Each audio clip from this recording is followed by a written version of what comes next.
Good morning बच्चों। बेटा आज हम पढ़ेंगे पार्ट 4 संज्ञा। ठीक है, तो संज्ञा किसको कहते हैं पढ़ चुके हो आप पहले। किसी भी आदमी, किसी भी जगह, किसी भी चीज़ के नाम को, पशु पक्षी, मतलब जिसका कोई नाम होता है, ठीक है, उस नाम को, नाम वाले शब्द को ही संज्ञा कहा जाता है। तो यहाँ पर देखिए एक चित्र है जिसमें एक बूढ़ी औरत है, वो फल लेके जा रही है और उसके पास एक गाय भी है। ठीक है, तो यह सविता का घर है। इसका नाम क्या है? सविता। और इस जगह का नाम क्या है? ये घर है। ठीक है, वह बाजार से कुछ फल लेकर आई है। कहाँ से? बाजार से। और क्या लाई? फल लाई। वह बहुत बूढ़ी हो गई है, बुढ़ापे के कारण वह धीरे धीरे चल रही है। उसके पास एक गाय भी है, गाय दूध देती है।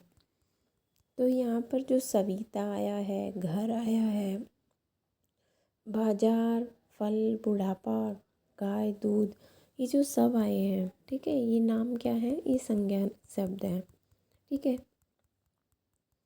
इस संसार में बिना नाम के कोई भी वस्तु, स्थान या प्राणी नहीं है। प्रत्येक चीज़ का कोई ना कोई नाम जरूर है। बिना नाम के कोई भी चीज़ या कोई भी आदमी, कोई भी स्थान नहीं है। तो फिर हमारी जो परिभाषा रहेगी संज्ञा की, वो क्या बन जाएगी?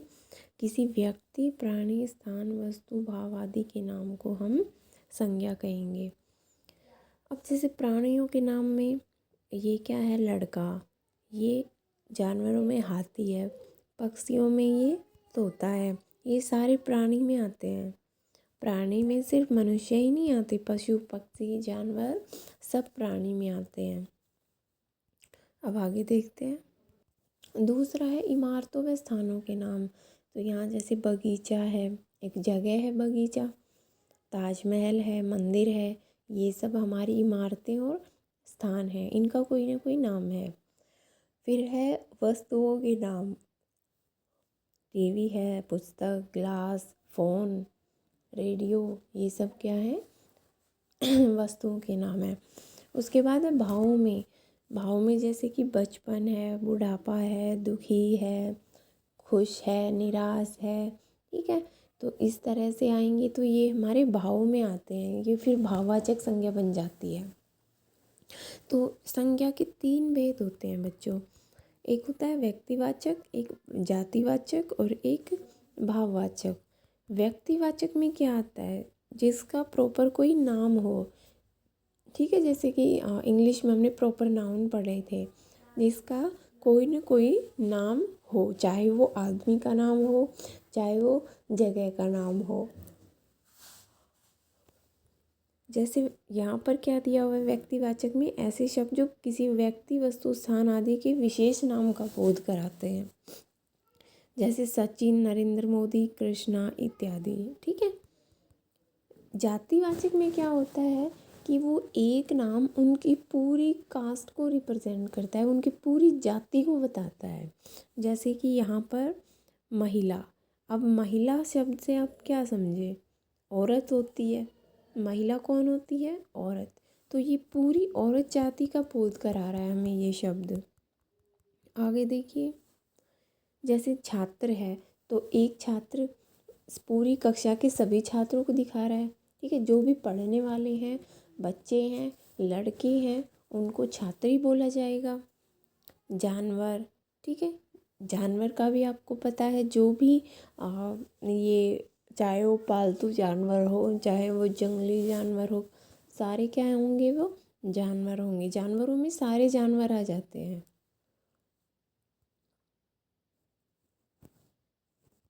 तीसरा है आपका भाववाचक संज्ञा। तो भाववाचक में क्या होता है? जो कि उसके भावों को दिखाता है। जैसे ऐसे शब्द जो किसी व्यक्ति, वस्तु, स्थान की दशा या उसके भाव को दिखाते हैं। ठीक है, कि उसकी जो दशा है, स्थिति है, वो कैसी है। वो दुखी है, उदास है, बूढ़ा है, जवान है, किस तरीके से है, गरीब है, अमीर है। तो ये सारी बातें कौन बताती है? हमारी भाववाचक संज्ञा बताती है। ठीक है, तो आज हमने 3 संज्ञा के बारे में पढ़ा है। व्यक्तिवाचक संज्ञा, जातिवाचक और भाववाचक संज्ञा। सभी का कोई ना कोई नाम अवश्य होता है, सबको पता है हर चीज़ का कोई ना कोई नाम तो होता है। व्यक्ति, स्थान, वस्तु आदि भाव के नाम को संज्ञा कहते हैं। 3 भेद हैं, व्यक्तिवाचक, जातिवाचक और भाववाचक। ठीक है, व्यक्तिवाचक में किसी व्यक्ति विशेष या किसी स्थान विशेष का नाम आता है। जातिवाचक में एक शब्द उनकी पूरी जाति का बोध कराता है। भाववाचक में क्या होता है, उसकी जो संज्ञा शब्द है उसकी मनोदशा या फिर उसकी दशा कह सकते हो आप, उसकी स्थिति, उसके भावों के बारे में बताता है। तो अब इसका अभ्यास है कि सभी की पहचान होती है किससे, नाम से होती है। हम सबको नाम से ही जानते हैं। व्यक्ति, वस्तु, स्थान आदि के नाम को कहते हैं संज्ञा। ठीक है, संज्ञा के भेद कितने होते हैं? 3 भेद होते हैं, व्यक्तिवाचक, जातिवाचक, भाववाचक।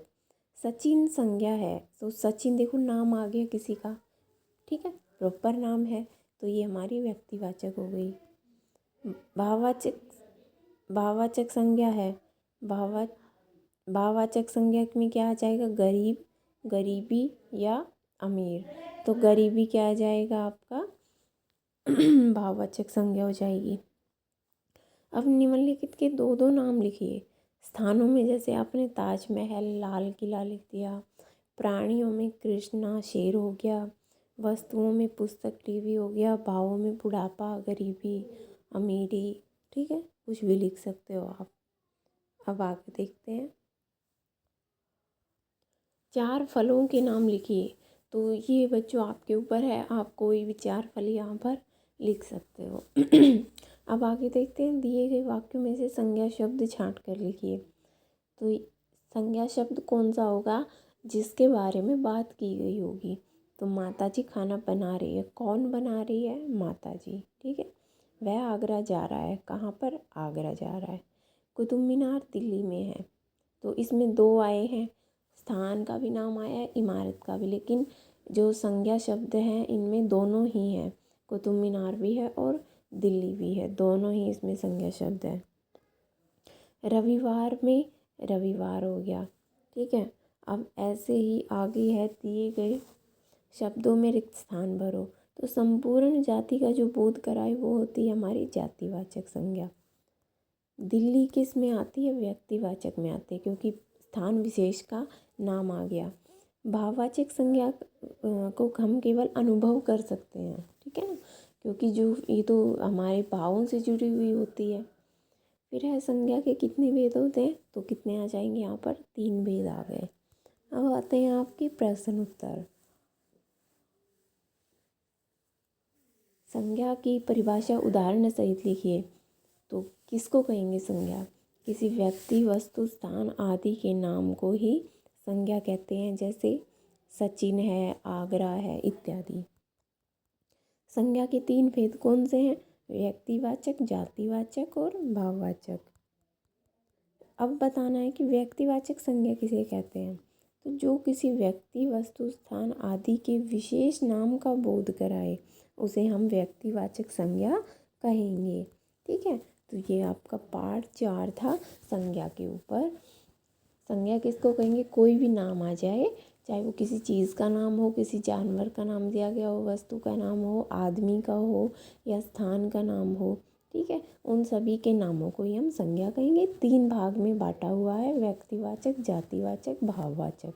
तो इसको आप अच्छे से याद करोगे और जो भी अभ्यास है